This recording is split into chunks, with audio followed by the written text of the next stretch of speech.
episode of Whispered Horror. I'm your host, Annabelle. Before we get started, if you enjoy these stories, it would mean the world to me if you subscribed and gave this video a like. Today, we will be reading from Dracula by Bram Stoker. Chapter 12. Dr. Seward's Diary, 18 September.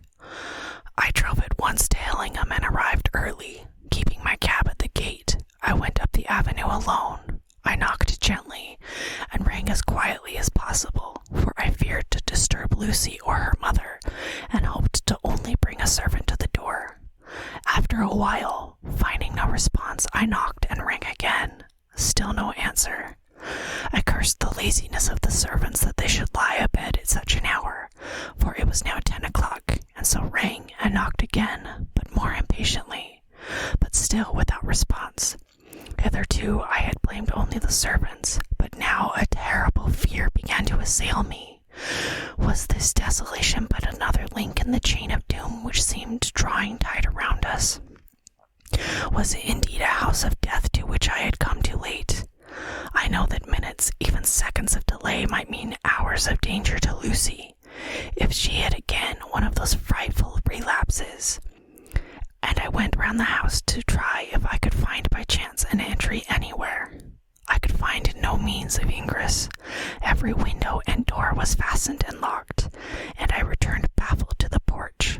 As I did so, I heard the rapid pit-pat of a swiftly driven horse's feet. They stopped at the gate, and a few seconds later I met Van Helsing running up the avenue. When he saw me, he gasped out that it was you, and just arrived. How is she? Are we too late? Did you not get my telegram? I answered as quickly and coherently as I could that I had only got his telegram early in the morning, and had not a minute in coming here, and that I could not make anyone in the house hear me. He paused and raised his hat, as he said solemnly, "Then I fear we are too late. God's will be done." With his usual recuperative energy, he went on, "Come, if there be no way open to get in, we must make one. Time is all in all to us now." We went round the back of the house, where there was a kitchen window. The professor took a small surgical saw from his case, and handing it to me, pointed to the iron bars which guarded the window. I attacked them at once, and had very soon cut through 3 of them. Then, with a long, thin knife, he pushed back the fastening of the sashes, and opened the window. I helped the professor in and followed him. There was no one in the kitchen or in the servants' rooms, which were close at hand.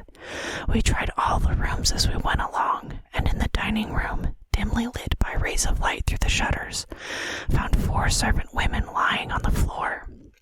There was no need to think them dead, for their stertorous breathing and the acrid smell of laudanum in the room left no doubt as to their condition. Van Helsing and I looked at each other, and as we moved away, he said, "We can attend to them later." Then we ascended to Lucy's room. For an instant or two we paused at the door to listen, but there was no sound that we could hear. With white faces and trembling hands, we opened the door gently and entered the room. How shall I describe what we saw? On the bed lay 2 women, Lucy and her mother. The latter lay farthest in, and she was covered with a white sheet, the edge of which had been blown back by the draught through the broken window, showing the drawn white face with a look of terror fixed upon it. By her side lay Lucy, with face white and still more drawn. The flowers which had been round her neck we found upon her mother's bosom, and her throat was bare, showing 2 little wounds which we had noticed before, but looking horribly white and mangled. Without a word, the professor bent over the bed, his head almost touching poor Lucy's breast. Then he gave a quick turn of his head, as of one who listens, and leaping to his feet, he cried out to me, "It is not too late. Quick, quick, bring the brandy." I flew downstairs and returned with it, taking care to smell and taste it, lest it too were drugged like the decanter of sherry, which I found on the table. The maids were still breathing, but more restlessly, and I fancied that the narcotic was wearing off. I did not stay to make sure, but returned to Van Helsing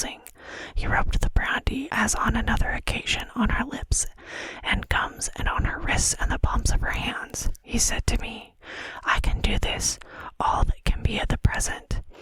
You go wake those maids, flick them in the face with a wet towel, and flick them hard.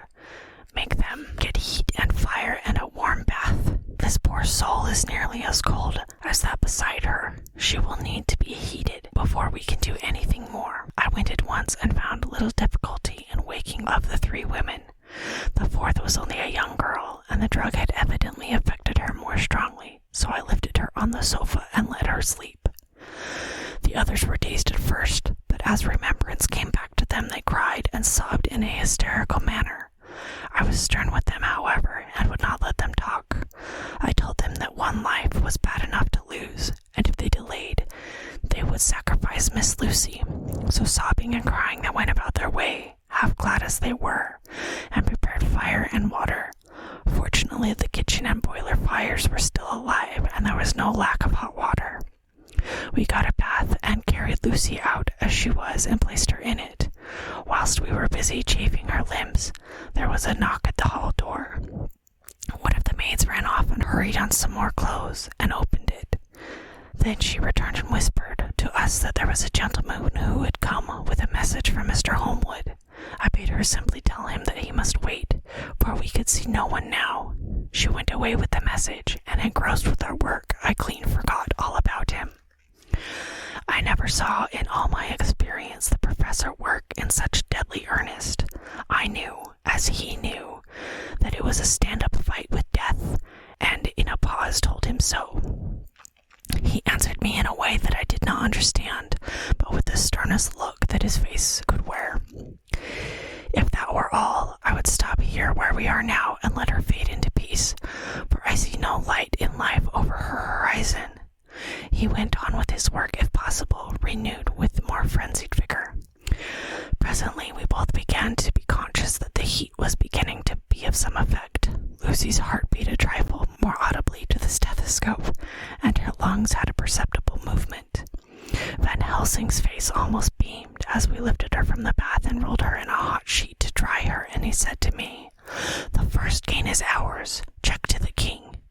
We took Lucy into another room, which had been by now prepared, and laid her in bed, and forced a few drops of brandy down her throat. I noticed that Van Helsing tied a soft handkerchief round her throat. She was still unconscious, and was quite as bad, as if not worse, we had ever seen her. Van Helsing called in one of the women and told her to stay with her and not take her eyes off her till we returned, and then beckoned me out of the room. "We must consult as what is to be done," he said as we descended the stairs. In the hall he opened the dining room door, and we passed in, he closing the door carefully behind him. The shutters had been opened, but the blinds were already down. With that obedience to the etiquette of death, which the British woman of the lower classes always rigidly observes, the room was therefore dimly dark. It was, however, light enough for our purposes. Van Helsing's sternness was somewhat relieved by a look of perplexity. He was evidently torturing his mind about something, so I waited for an instant, and he spoke. "What are we to do now? Where are we to turn for help? We must have another transfusion of blood, and that soon, or the poor girl's life won't be worth an hour's purchase. You are exhausted already. I am exhausted too. I fear to trust those women, even if they would have the courage to submit. What are we to do for someone who will open his veins for her? What is the matter with me, anyhow?" The voice came from the sofa across the room, and its tones brought relief and joy to my heart, for they were those of Quincey Morris. Van Helsing started angrily at the first sound, but his face softened, and a glad look came into his eyes as I cried out, "Quincey Morris," and rushed towards him with outstretched hands. "What brought you here?" I cried as our hands met. "I guess art is the cause." He handed me the telegram. "Have not heard from Seward for 3 days. Am terribly anxious. Cannot leave. Father is still in same condition. Send me word how Lucy is. Do not delay. Holmwood." I think I came just in the nick of time. You know you have only to tell me what to do. Van Helsing strode forward and took his hand, looking him straight in the eyes as he said, "A brave man's blood is the best thing on earth when a woman is in trouble. You are a man and no mistake. money's worth, but God sends us men when we want them. Once again, we went through the ghastly operation. I have not the heart to go through it with the details. Lucy had got a terrible shock, and it told on her more than before. For though plenty of blood went into her veins, her body did not respond to the treatment as well as on the other occasions. Her struggle back into life was something frightful to see and hear. However, the action of both heart and lungs improved, and Van Helsing made a subcutaneous injection of morphia, as before, and with good effect. Her faint became a profound slumber. The professor watched whilst I went downstairs with Quincy Morris, and set one of the maids to pay off one of the cabmen who were waiting. I left Quincy lying down after having a glass of wine, and told the cook to get ready a good breakfast. Then a thought struck me, and I went back to the room where Lucy was. When I came softly in, I found Van Helsing with a sheet or two of notepaper in his hand. He had evidently read it, and was thinking over it as he sat with his hand to his brow. There was a look of grim satisfaction in his face, as of one who has had a doubt solved. He handed me the paper, saying only, "It dropped from Lucy's breast when we carried her to the bath." When I had read it, I stood looking at the professor, and after a pause asked him, "In God's name, what does it all mean? Was she, or is she mad? Or what sort of horrible danger is it?"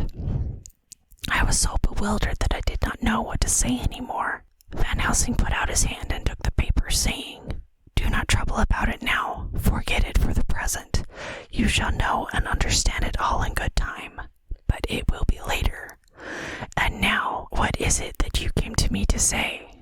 This brought me back to fact, and I was all myself again. "I came to speak about the certificate of death.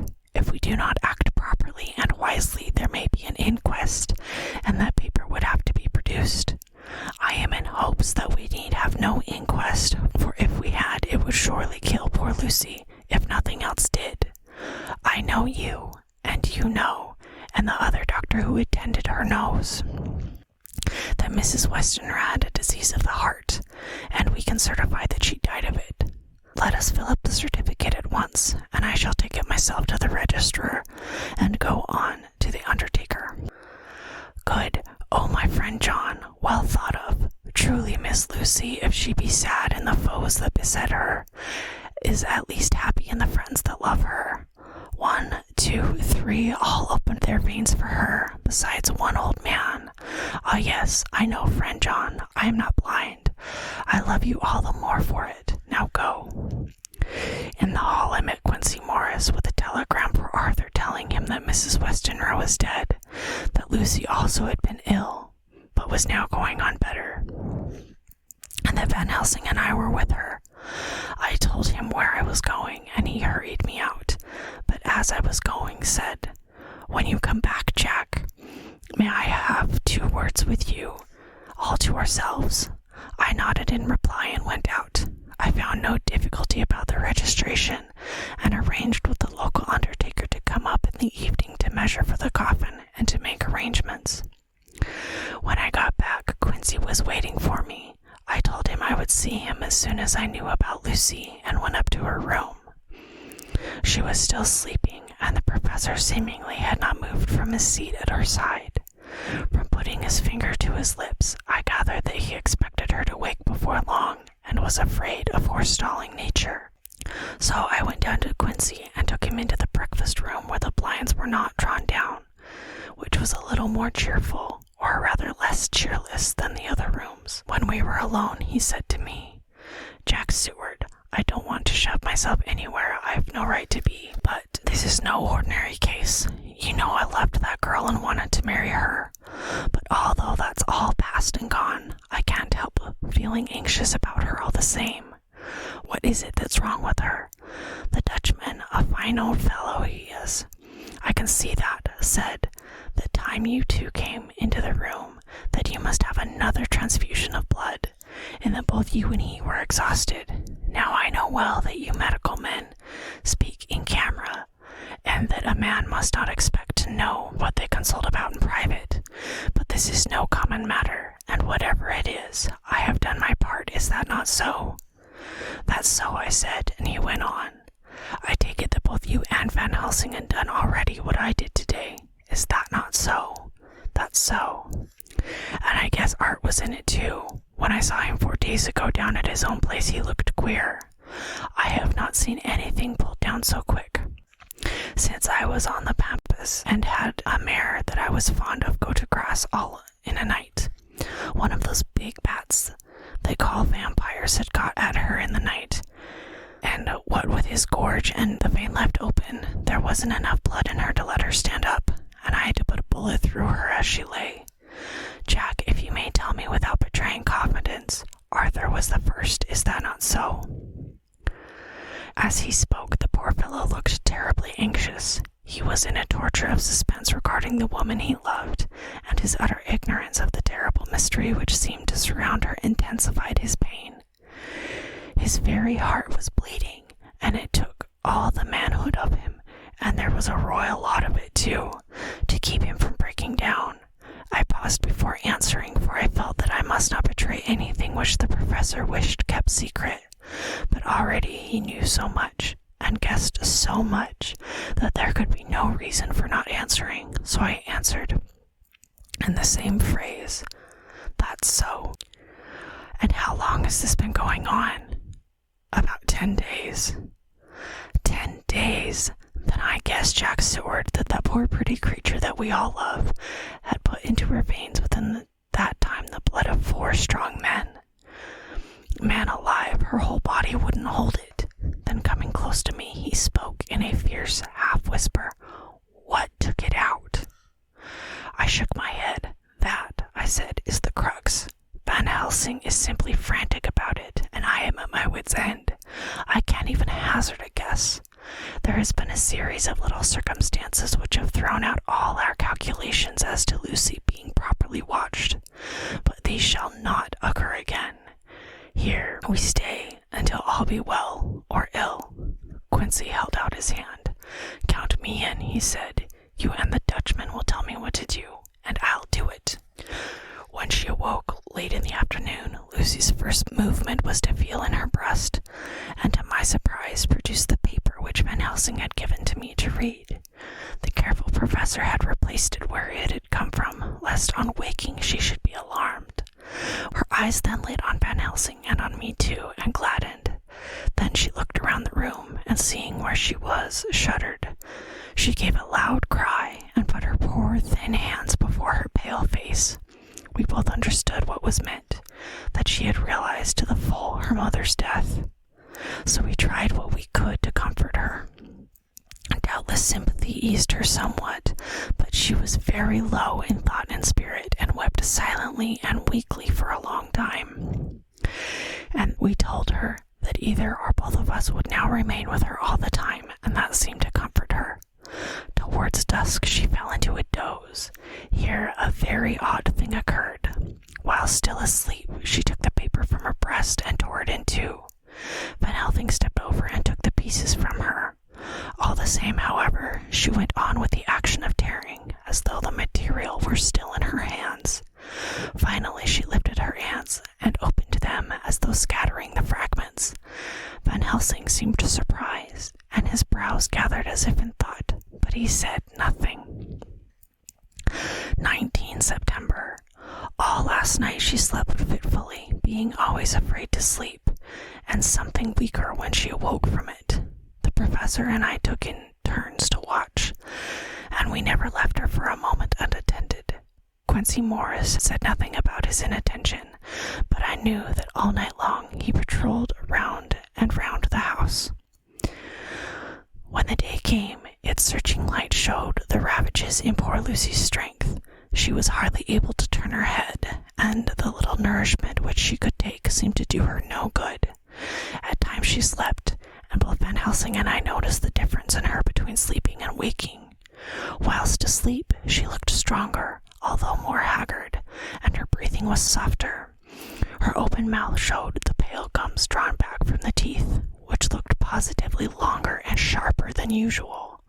When she woke, the softness of her eyes evidently changed the expression, for she looked her own self, although a dying one. In the afternoon, she asked for Arthur, and we telegraphed for him. Quincy went up to meet him at the station. When he arrived, it was nearly 6 o'clock, and the sun was setting full and warm, and the red light streamed through the window and gave more color to the pale cheeks. When he saw her, Arthur was simply choking with emotion, and none of us could speak. In the hours that passed, the fits of sleep, or the comatose condition that passed for it, had grown more frequent, so that the pauses when conversation was possible were shortened. Arthur's presence, however, seemed to act as a stimulant. She rallied a little, and spoke to him more brightly than she had done since we arrived. He too pulled himself together, and spoke as cheerily as he could, so that the best was made of everything. It is now nearly 1 o'clock, and he and Van Helsing are sitting with her. I am to relieve them in a quarter of an hour, and I am entering this on Lucy's phonograph. Until 6 o'clock they are to try and rest. I fear that tomorrow will end our watching, for the shock has been too great. The poor child cannot rally. God help us all. Letter, Mina Harker to Lucy Westenra, unopened by her. 17 September. My dearest Lucy, it seems an age since I heard from you, or indeed since I wrote. You will pardon me, I know, for all my faults when you have read all my budget of news. Well, I got my husband back all right. When we arrived at Exeter, there was a carriage waiting for us, and in it, though he had an attack of gout, Mr. Hawkins, he took us to his house, where there were rooms for us, all nice and comfortable, and we dined together. After dinner, Mr. Hawkins said, My dears, I want to drink to your health and prosperity, and may every blessing attend you both. I know you both from children, and have, with love and pride, seen you grow up. Now I want you to make your home here with me. I have left to me neither chick nor child. All are gone, and in my will I have left you everything. I cried, dear Lucy, as Jonathan and the old man clasped hands. Our evening was a very, very happy one. So here we are, installed in this beautiful old house, and from both my bedroom and the drawing room I can see the great elms of the cathedral close, with their great black stems standing out against the old yellow stone of the cathedral, and I can hear the rooks overhead cawing and chattering and gossiping all day, after the manner of rooks and humans. I am busy, I need not tell you, arranging things and housekeeping. Jonathan and Mr. Hawkins are busy all day, for now that Jonathan is partner, Mr. Hawkins wants to tell him all about the clients. How is your dear mother getting on? I wish I could run up to town for a day or two to see you, dear, but I dare not go yet, with so much on my shoulders, and Jonathan wants looking after still. He is beginning to put some flesh on his bones again, but he was terribly weakened by the long illness. Even now, sometimes he starts out of his sleep in a sudden way, and awakes all a-trembling until I can coax him back to his usual placidity. However, thank God, these occasions grow less frequent as the days go on, and they will in time pass away altogether, I trust. And now I have told you my news, let me ask yours. When are you to be married, and where? And who is to perform the ceremony? And what are you to wear? And is it to be a public or a private wedding? Tell me all about it, dear. Tell me all about everything, for there is nothing which interests you which will not be dear to me. Jonathan asks me to send his respectful duty, but I do not think that is good enough from the junior partner of the important firm Hawkins and Harker. And so, as you love me, and he loves me, and I love you with all the moods and tenses of the verb, I send you simply his love instead. Goodbye, my dearest Lucy, and all blessings on you. Yours, Mina Harker. Report from Patrick Hennessy, M.D., M.R.C.S., L.K.Q., C.P.I., etc., etc., to John Seward, M.D., 20 September. My dear sir, in accordance with your wishes, I enclose the report of the conditions of everything left in my charge. With regard to the patient Renfield, there is more to say. He has had another outbreak, which might have had a dreadful ending, but which, as it fortunately happened, was unattended with any unhappy results. This afternoon, a carrier's cart with 2 men made a call at the empty house whose grounds abut on ours, the house on which, you will remember, the patient twice ran away. The men stopped at our gate to ask the porter their way, as they were strangers. I was myself looking out of the study window, having a smoke after dinner, and saw one of them come up to the house. As he passed the window of Renfield's room, the patient began to rate him from within, and called him all the foul names he could lay his tongue to. The man, who seemed a decent fellow enough, contented himself by telling him to shut up for a foul-mouthed beggar. Whereon our man accused him of robbing him and wanting to murder him, and said that he would hinder him if he were to swing for it. I opened the window and signed to the man not to notice, so he contented himself, after looking the place over and making up his mind as to what kind of place he had got to, by saying, "Lord bless you, sir, I wouldn't mind what was said to me in a bloomin' madhouse. I pity ye and the governor for having to live in the house with a wild beast like that." Then he asked his way civilly enough, and I told him where the gate of the empty house was. He went away, followed by threats and curses and revilings from our man. I went down to see if I could make out any cause for his anger, since he is usually such a well-behaved man, and except his violent fits, nothing of the kind had ever occurred. I found him, to my astonishment, quite composed, and most genial in his manner. I tried to get him to talk of the incident, but he blandly asked me questions as to what I meant, and led me to believe that he was completely oblivious of the affair. It was, I am sorry to say, however, only another instance of his cunning, for within half an hour I heard him again. This time he had broken out through the window of his room, and was running down the avenue. I called the attendants to follow me, and ran after him, for I feared he was intent on some mischief. My fear was justified when I saw the same cart which had passed before coming down the road, having on it some great wooden boxes. The men were wiping their foreheads, and were flushed in the face as if with violent exercise. Before I could get up to him, the patient rushed at them, pulling one of them off the cart, began to knock his head against the ground. If I had not seized him just at the moment, I believe he would have killed the man there and then. The other fellow jumped down and struck him over the head with the butt end of his heavy whip.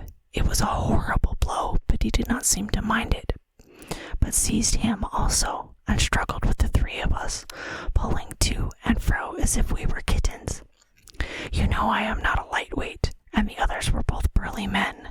At first he was silent in his fighting, but as we began to master him, and the attendants were putting the strait waistcoat on him, he began to shout, "I'll frustrate them. They shan't rob me. They shan't murder me by inches. I'll fight for my lord and master," and all sorts of similar incoherent ravings. It was with very considerable difficulty that they got him back to the house and put him in the padded room. One of the attendants, Hardy, had a broken finger. I set it all right, and he is going on well. The 2 carriers were first loud in their threats of actions for damages, and promised to rain all the penalties of the law on us. Their threats were, however, mingled with some sort of indirect apology for the defeat of the 2 of them by a feeble madman. They said that if it had not been for the way their strength had been spent in carrying and raising the heavy boxes to the cart, they would have made short work of him. They gave as another reason for their defeat the extraordinary state of drought to which they had been reduced by the dusty nature of their occupation, and the reprehensible distance from the scene of their labors of any place of public entertainment. I quite understood their drift, and after a stiff glass of strong grog, or rather more of the same, and with a sovereign in hand, they made light of the attack, and swore that they would encounter a worse madman any day for the pleasure of meeting so bloomin' a good bloke as your correspondent. I took their names and addresses in case they might be needed. They are as follows: Jack Smollett of Dodding's Rents, King George's Road, Great Walworth, and Thomas Snelling, Peter Farley's Row, Guide Court, the employment of Harris & Sons Moving and Shipment Company, Orange Masters Yard, Soho. I shall report to you any matter of interest occurring here, and shall wire you at once if there is anything of importance. Believe me, dear sir, yours faithfully, Patrick Hennessy. Letter, Mina Harker, to Lucy Westenra, unopened by her, 18 September. My dearest Lucy, such a sad blow has befallen us. Mr. Hawkins has died very suddenly. Some may not think it so sad for us, but we had both come to so love him that it really seems as though we had lost a father. I never knew either father or mother, so that the dear old man's death is a real blow to me. Jonathan is greatly distressed. It is not only that I feel sorrow, deep sorrow for the dear, good man who has befriended him all his life, and now at the end has treated him like his own son, and left him a fortune, which to people of our modest bringing up is wealth beyond the dream of avarice. But Jonathan feels it on another account. He says the amount of responsibility which it puts on him makes him nervous. He begins to doubt himself. I try to cheer him up, and it helps him to have a belief in himself. But it is here that the grave shock that the experience tells upon him most. Oh, it is hard that a sweet, simple, noble, strong nature as his, a nature which enabled him by our dear good friend's aid to rise from clerk to master in a few years, should be so injured that the very essence of strength is gone. Forgive me, dear, if I worry you with my troubles in the midst of your own happiness. But Lucy, dear, I must tell someone, for the strain of keeping up a brave and cheerful appearance to Jonathan tires me, and I have no one here that I can confide in. I dread coming up to London, as we must do that day after tomorrow, for poor Mr. Hawkins left in his will that he was to be buried in the grave with his father. As there are no relations at all, Jonathan will have to be chief mourner. I shall try to run over to see you, dearest, if only for a few minutes. Forgive me for troubling you. With all blessings, your loving Mina Harker. Dr. Seward's Diary, 20 September. Only resolution and habit can lead me to make an entry tonight. I am too miserable, too low-spirited, too sick of the world and all in it, including life itself, that I would not care if I heard this moment the flapping of the wings of the angel of death, and he has been flapping those grim wings to some purpose of late. Lucy's mother, and Arthur's father, and now. Let me get on with my work. I duly relieved Van Helsing in his watch over Lucy. We wanted Arthur to go to rest also, but he refused at first. It was only when I told him that we should want him to help us during the day, and that we must not all break down for want of rest, lest Lucy should suffer, that he agreed to go. Van Helsing was very kind to him. Come, my child, he said, come with me. You are sick and weak, and have had much sorrow and much mental pain, as well as that tax on your strength that we know of. You must not be alone, for to be alone is to be full of fears and alarms. Come to the drawing-room where there is a big fire, and there are 2 sofas. You shall lie down on one, and I on the other, and our sympathy will be comfort to each other, even though we do not speak, and even if we sleep. Arthur went off with him, casting back a long look on Lucy's face, which lay on her pillow, almost whiter than the lawn. She lay quite still, and I looked round the room to see that all was as it should be. I could see that the professor had carried out in this room, as in the other, his purpose of using the garlic. The whole of the window sashes reeked with it, and round Lucy's neck, over the silk handkerchief which Van Helsing made her keep on, was a rough chaplet of the same odorous flowers. Lucy was breathing somewhat stertorously, and her face was at its worst, for the open mouth showed the pale gums. Her teeth in the dim, uncertain light seemed longer and sharper than they had been in the morning. In particular, by some trick of the light, the canine teeth looked longer and sharper than the rest. I sat down beside her, and presently she moved uneasily. At the same moment there came a sort of dull flapping or buffeting at the window. I went over to it and peeped out by the corner of the blind. There was a full moonlight, and I could see that the noise was made by a great bat, wheeled around, doubtless attracted by the light, although so dim, and every now and again struck the window with its wings. When I came back to my seat, I found that Lucy had moved slightly and had torn away the garlic flowers from her throat. I replaced them as well as I could and sat watching her. Presently she awoke, and I gave her food, as Van Helsing had prescribed. She took but a little, and that languidly. There did not seem to be with her now the unconscious struggle for life and strength that had hitherto so marked her illness. It struck me as curious that the moment she became conscious, she pressed the garlic flowers close to her. It was certainly odd that whenever she got into that lethargic state, with the stertorous breathing, she put the flowers from her, but that when she waked, she clutched them close. There was no possibility of making any mistake about this, for in the long hours that followed, she had many spells of sleeping and awakening, and repeated both actions many times. At 6 o'clock, Van Helsing came to relieve me. Arthur had then fallen into a doze, and he mercifully let him sleep on. When he saw Lucy's face, I could hear the hissing indraw of breath, and he said to me with a sharp whisper, "Draw up the blind, I want light." Then he bent down, and with his face almost touching Lucy's, examined her carefully. He moved the flowers and lifted the silk handkerchief from her throat. As he did, he started back, and I could hear his ejaculation, "Mein Gott!" As it was smothered in his throat, I bent over and looked too, and as I noticed, some queer chill came over me. The wounds on the throat had absolutely disappeared. For fully 5 minutes, Van Helsing stood looking at her with his face at its sternest. Then he turned to me and said calmly, "She is dying. It will not be long now. It will be much difference, mark me, whether she dies conscious or in her sleep. Wake that poor boy and let him come and see the last. He trusts us, and we have promised him." I went to the dining room and waked him. He was dazed for a moment, but when he saw the sunlight streaming in through the edges of the shutters, he thought he was late and expressed his fear.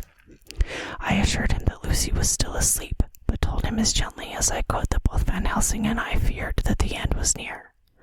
He covered his face with his hands and slid down on his knees by the sofa, where he remained perhaps a minute, with his head buried, praying, whilst his shoulders shook with grief.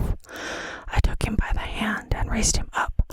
"Come," I said, "my dear old fellow, summon all your fortitude. It will be best and easiest for her." When we came into Lucy's room, I could see that Van Helsing had, with his usual forethought, been putting matters straight and making everything look as pleasing as possible. He had even brushed Lucy's hair so that it lay on the pillow in its usual sunny ripples. When we came to the room, she opened her eyes and, seeing him, whispered softly, "Arthur, oh, my love, I'm so glad you have come." He was stooping to kiss her when Van Helsing motioned him back. "No," he whispered, "not yet. Hold her hand, it will comfort her more." So Arthur took her hand and knelt beside her, and she looked her best, with all the soft lines matching the angelic beauty of her eyes. Then gradually her eyes closed, and she sank to sleep. For a little bit her breast heaved softly, and her breath came and went like a tired child's. And then insensibly there came the strange change which I had noticed in the night. Her breathing grew stertorous, the mouth opened, and the pale gums drawn back made the teeth look longer and sharper than ever. In a sort of sleepwalking, vague, unconscious way, she opened her eyes, which were now dull and hard at once, said in a soft, voluptuous voice such as I had never heard from her lips, "Arthur, oh, my love, I'm so glad you have come. Kiss me." Arthur bent eagerly over to kiss her, but at that instant Van Helsing, who like me had been startled by her voice, swooped upon him, and catching him by the neck with both hands, dragged him back with a fury of strength, which I never thought he could have possessed, and actually hurled him almost across the room. "Not on your life," he said, "not on your living soul and hers." He stood between them like a lion at bay. Arthur was so taken aback that he did not for a moment know what to do or say, and before any impulse of violence could seize him, he realized the place and the occasion, and and stood silent, waiting. I kept my eyes fixed on Lucy, as did Van Helsing, and we saw a spasm, as of rage, flit like a shadow over her face, and the sharp teeth clamped together. Then her eyes closed, and she breathed heavily. Very shortly after she opened her eyes, in all their softness, and putting out her pale, thin hand, took Van Helsing's great brown one. Drawing it close to her, she kissed it. "My true friend," she said, in a faint voice, but with untellable pathos. "My true friend and his. Oh, guard him, and give me peace." "I swear it," he said solemnly, kneeling beside her and holding up his hand, as one who registers an oath. Then he turned to Arthur and said to him, "Come, my child, take her hand in yours, and kiss her on the forehead, and only once." Their eyes met instead of their lips, and so they parted. Lucy's eyes closed, and Van Helsing, who had been watching closely, took Arthur's arms and drew him away. And then Lucy's breathing became stertorous again, and all at once ceased. "It is all over," said Van Helsing. "She is dead." I took Arthur by the arm and led him away to the drawing room, where he sat down and covered his face with his hands, sobbing in a way that nearly broke me down to see. I went back to the room and found Van Helsing looking at poor Lucy, and his face was sterner than ever. Some change had come over her body. Death had given back a part of her beauty, for her brow and cheeks had recovered some of their flowing lines. Even the lips had lost their deadly pallor. It was as if the blood no longer needed for the working of the heart had gone to make the harshness of death as little rude as might be. We thought her dying while she slept, and sleeping when she died. I stood beside Van Helsing and said, "Ah, well, poor girl, there is peace for her at last. It is the end." He turned to me and said with grave solemnity, "Not so, alas, not so. It is only the beginning." When I asked him what he meant, he only shook his head and answered, "We can do nothing as yet. Wait and see." This concludes today's episode of Whispered Horror. Tune in next time to continue listening to Dracula by Bram Stoker. Once again, if you enjoy these stories, please subscribe and like the video. Also, let me know of any classic horror stories you would like to hear in the comments below. Thank you so much for listening, and remember, it's okay to be afraid of the dark.